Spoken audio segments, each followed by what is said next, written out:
표를 하나 보여드리겠습니다. 부모의 사회 경제적 지위가 대학 진학률에 미치는 영향에 대해서 보여주고 있습니다.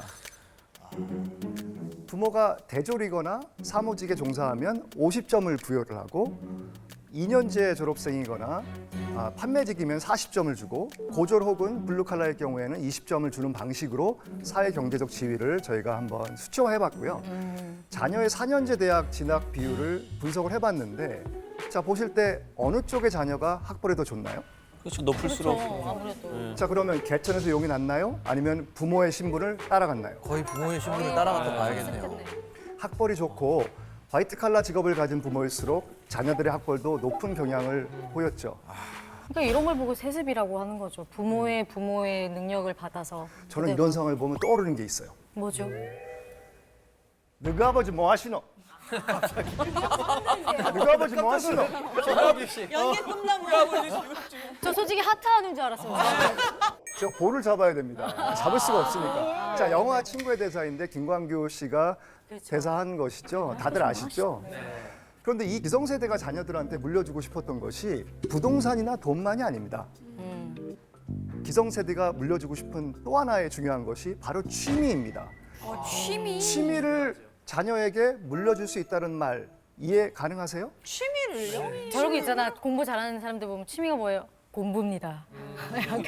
배부른 소리입니다. 우리 때는 취미가 어디 있어요? 먹고 살기 바빠가지고. 몇 살인 거야, 취미 한다고 그런 게 없었어요. 프랑스의 사학자 피에르 브루디에를 한번 보여드리죠.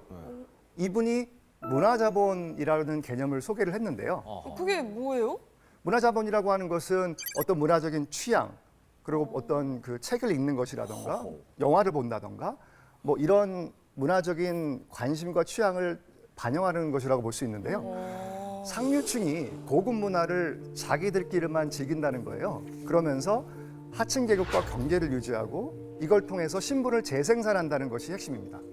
말하자면 노는 물이 다르다라고 하는 거예요. 급이 다르다. 네. 드라마. 어떤 취미를 갖느냐에 따라 계층을 나누고 이것을 세습한다는 것이 핵심적인 주장입니다.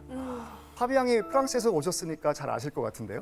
너무나 잘 알죠. 이게 저는 한국에 왔을 때 좀 놀랐던 게 사람들이 이제 부유하든 그냥 약간 좀 저소득층이든 다 똑같은 취미를 가지고 있더라고요. 그리고 네, 다 똑같은 취미. 음악을 듣고 프랑스는 완전 달라요. 완전 달라요. 지금도요? 지금도 당연히 다르고 사실 프랑스라고 생각하면은 딱 떠오르는 게 자유, 박애, 그리고 평등. 근데 프랑스라는 나라는 겉으로는 평등하지만 안에 있으면 전혀 평등하지 않거든요. 아니 근데 심지어 저희는 보통 사람들이 이제 파티를 하면 그냥 일반 파티 하는데 부자 애들은 랄이라는 게 있어요. 그게 부자들만 하는 파티인데 저는 한번 거기 고등학교 친구에게 이제 초대를 받아서 가는데 저는 당연히 그냥 평범하게 그냥 고등학생처럼 이렇게 입고 가는데 거기 사람들은 거의 전 사극 찍는 줄 알았어요. 프랑스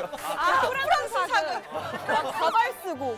가발 쓰고 정도는 아니었는데 막 이렇게. 살짝 마리 앙투아네트 아시죠? 그 수준 비슷했어요.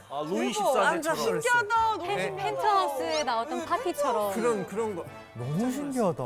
사실 우리나라도 요즘에는 적용할 수 있는 것 같아요. 왜 졸부가 된 집은 돈을 물려주고 진짜 부자는 문화를 물려준다고 하잖아요. 그래서 우리나라에서도 취향, 취미에 따른 계층 격차가 있는 것 같은데 어떻게 생각하세요? 제가 요즘에 보면은 저희 때만 해도 그래도 열심히 고등학교 때 열심히 공부하면 뭐 수능이 대박, 소위 대박 나거나 하면은 좋은 대학을 갈 수 있었어요. 근데 요즘 입시 제도를 보면은 중학교 때 이미 풍부한 자본을 바탕으로 그걸 관리해 줄 수 있는 보호자가 있는 아이들만 그렇게 대학교에 척척 붙는 거 아니겠어요? 학종. 그래서 학종 그것만 관리해 주는 곳이 있다고 하잖아요. 스카이캐슬에 스카이캐슬이 나왔잖아요. 드라마가 아닌 것 스카이캐슬. 같아요. 완전 현실적이죠. 그 프랑스에서는 문화로 계층을 나눴다고 하면 우리나라에서는 학벌을 그 매개로 계속 문화를 세습하고 있는 것 같아요. 그래서 제가 교수 사회를 잠깐 들여다보려고 하는데요.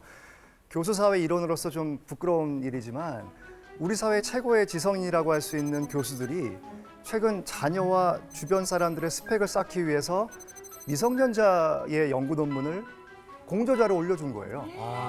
스펙을 그렇게 쌓게 만드는 거네요. 그렇죠. 네, 그래서 큰 논란이 됐었죠. 네. 학벌로 뭉친 사람들이 학벌을 통해 끈끈한 인맥을 쌓고 아하. 그들의 쌓은 문화적 네트워크를 동원해서 자녀들을 대학 보낼 때는 혹은 취업시킬 때는 이 모든 것들을 총동원하는 신분 세습 폭로의 길로 활용되고 있습니다. 왜 MZ세대가 기성세대를 싫어하냐고요? 이런 사회적 불평등을 만든 장본인이 바로 기성세대라고 보고 있는 겁니다. 답이 나오지 않았습니까?